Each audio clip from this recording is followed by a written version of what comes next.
now it's always, once they go through that practice, it's a matter of the reaction the next day, how they are then. Are you feeling pretty confident about their ability to contribute on Sunday? Yeah, with all of them, yeah. What were y'all seeing in Gavin that made that signing a useful thing? It was just, obviously there's full roster signings and there's developmental player signings. So age-wise, he could still fall into that category. We had an opening there. It's a little something. If we can get something from him this season, great. But it's a little more with an eye towards next season. And I just think he needed to get back into day-to-day training with an MLS team to get back to the level and the point where he was at.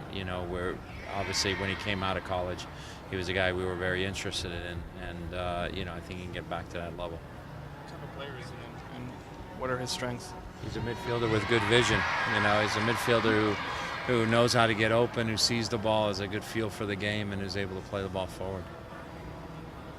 What are you hoping to see? I mean, are you thinking that there's a good chance that you'll start to see what Dempsey, Oba, and EJ can kind of do together?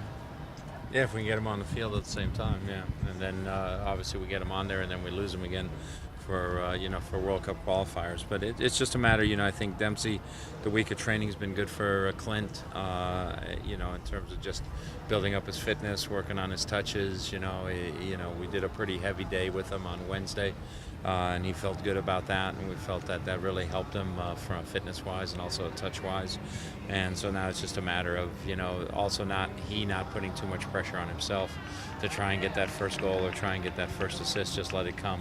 And I think once it comes, he'll be settled, and I think it'll help our team.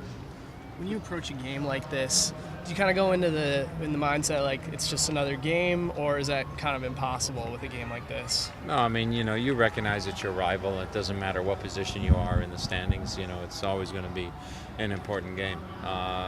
Maybe takes on a little more significance right now because, they feel, hey, we're on top of them right now. We're ahead of them in the standings, and maybe think the power has shifted. So it's up to us to come out and reestablish ourselves possibly, or establish that the power hasn't shifted. Either way you want to look at it. But at the end of the day, it's always going to be a big game. Doesn't matter what position you are in the league.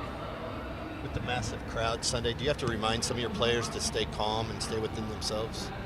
I think the massive crowd for me is just a wonderful opportunity. It's something that you got to get excited about. It's got to make the hair stand up on the back of your neck, and you get there, and hopefully the players can take that emotion and don't turn it into overexcitement or in the pressure on themselves. So yeah, there's certain guys you sort of maybe remind of, the younger guys, but I think that we have enough guys who've been in front of big crowds and big games, and I think for them it's something they look forward to. Did you end up watching the Portland RSL on TV? Yeah. That particular loss, was that the kind of thing that can reverberate in any kind of way?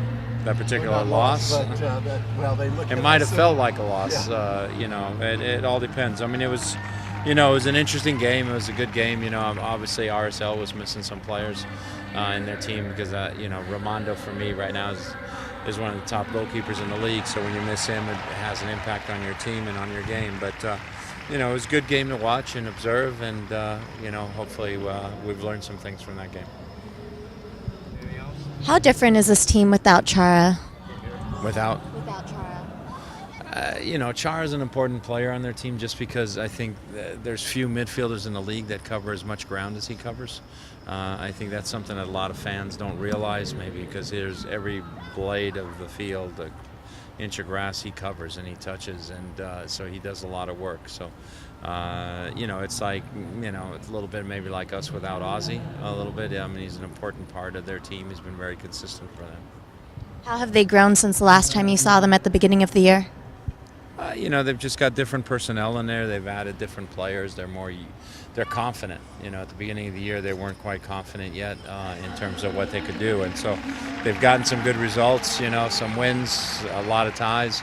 But they've gotten results, that have built their team in the confidence. And I'm sure they look at their loss column and say, we rarely get beaten. And that's something they're very proud of. So that confidence always helps the team. Thank you. Thanks, Coach.